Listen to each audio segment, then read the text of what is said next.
Talk a little bit about the Cape Wind proposal and how it affects electricity rates, particularly with NSTAR deal to merge with Northeast Utilities. Obviously, the DOER said, okay, we'll approve this as part of it.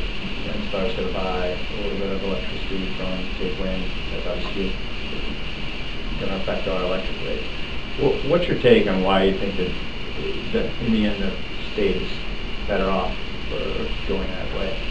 Well, I think I have from the beginning acknowledged that there are thoughtful views on all sides of Cape Wind, but on balance, I think it's good for us environmentally, economically, in terms of the jobs it creates, and but symbolically, being the home for the first major offshore wind project in America, in a region that the federal Department of Energy has identified as being the whole northeast coast as the source of tremendous untapped commercial wind generation potential. So I'm excited about it. It's a it's really up to the developer now. The developer has gotten all the federal and state approvals that they need, and they've gotten and they have commercial alternative to utility. I'm not all that sympathetic to the objections of NSTAR. NSTAR's rates are 40% higher than the nearest other utility. And by the way, everybody's electric rates have come down in the last few years. The price of natural gas has come down. But I think NSTAR has a lot of explaining to do why that differential is warranted. And I hope that some of that explaining is going to get done before the DPU is part of their approval. In the energy bill that the Senate is working on, they are going to require that utilities have a rate case every 3 years, I think it is. NSTAR hasn't had a rate case in 25 years. What's that about? So I think it's a little bit of we need all of us to be sensitive to the fact that electric rates are high here in Massachusetts compared to other parts of the country, but that has a whole lot to do with the fact that we're at the end of the pipeline. And unless we are more creative about sustainable generation sources, we're always going to have that problem. So we should be encouraging rather than discouraging local alternative generation projects like these. So you're saying maybe it's going to cost a little more now, but in the long run, the next generation, the people up in the state, businesses in the state, might be more might equalize versus it'll smooth it out here versus other places. It'll smooth it out. I mean, we won't see the spikes that we have in the past, and it's going to cost a marginal amount more now. It's not nothing, but it's marginal. Also wanted to ask you about Taunton State Hospital. I know you got it also. It's a quick one. Well, how much of the decision to close it is the Worcester project coming online, and how much is this something that the administration is saying, is antiquated, and you've just been kind of working at it? What's the thinking behind it? It's mostly the former, not the latter. I mean, part of the strategy for and the analysis for the Worcester project was the consolidation of other beds from other facilities, but also the community first strategy. So more and more care is being delivered in communities rather than in institutions. The total number of beds goes up. After Taunton, total number of beds in the Commonwealth goes up. You mean acute care, mental health beds? Yeah.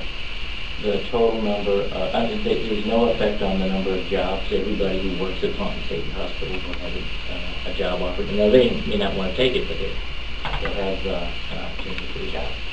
And the facility at Taunton State, as you said, is antiquated. That's not the preeminent point, but we have a state-of-the-art facility in Worcester. It's brand new. not an easy decision. I hear a lot about it. And I think the big challenge for us will be how we, how we deliver on the community access for people who have been displaced. By the way, the residents at Taunton, I understand, have been quite enthusiastic about this. About the potential change. Right. And I should get you the, did you get the facts? Oh, Absolutely. About 500. Well, this is away from the state, but how much campaigning for President Obama do you plan to do in later on in the year? As much as they'll have me, consistent with my day job. I'm a co-chair of the campaign. I'm excited about that. And I've been doing stuff. They send me to battleground states to sort of rally the troops. And since it's early for the campaign to pay for surrogates, we set up a federal tax so I could raise the travel expense for that. I've been out to Colorado and Wisconsin, Florida, North Carolina, New Hampshire. I'm going to South Carolina, Oregon.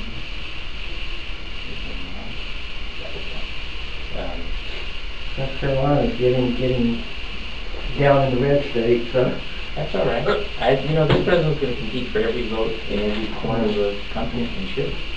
He's not taking anything for granted. I'm excited about the campaign. I think it's going to be fun. I think it's going to be good for the president in the way that my campaign was good for me, in the sense that you have to step back and reflect on what you've accomplished and where you're going, and tell that story over and over and over again, and get out of your bubble and the daily crisis management, and go make your case. And I think this president is uniquely capable of it, and I think he has earned second term.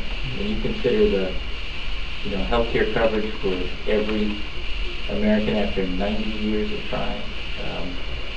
This is a president who saved the American auto industry from extinction, the American financial industry from self-destruction, the American economy from full-blown depression, found and brought to justice Osama bin Laden, ended the war in Iraq, was ending the war in Afghanistan, and against the most extraordinary political and fiscal headwinds in anybody's memory. It's an amazing thing. We had a column by Wayne Murphy last week about Trayvon Martin and President comments. And I think one of the things that I took from that, and a lot of discussion that I hear about it, is that the President commenting on this and the reaction it got shows that race is still an issue here. Sure. And I'm just wondering what your thoughts are as you go forward, as someone trying to help him trying to deal with that fact. Well, I think the president has always understood that race is still an issue in the country, but he is trying to show us how to transcend that, and I understand that. Part of the curse of race is you're always asking yourself if the stuff that goes wrong is on account of race or something else, and I think that the president has shown us on more than one occasion, really going all the way back to the race speech in the first campaign after Reverend Wright. I mean, it's extraordinary, and how in many ways extraordinary, because it showed us it was possible to have a grown-up conversation about race, acknowledging the extraordinary progress we've made in this country, and at the same time, how much distance we have to cover. So I think, but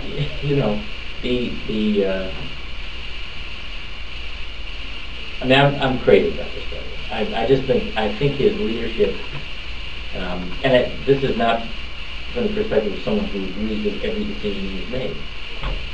I think his leadership under the circumstances has been remarkable, and his focus is exactly what the seriousness of purpose, and also that sense of generational responsibility that I talked about, which I feel so strongly has been lacking from a lot of political leadership for too long.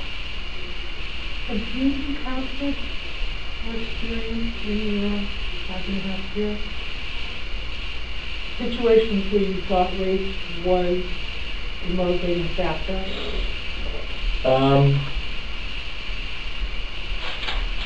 Yeah. How did it make you feel? That's what I mean by the I'm curse. asking a TV question. No, but that's what I mean by the curse, right? You're constantly processing.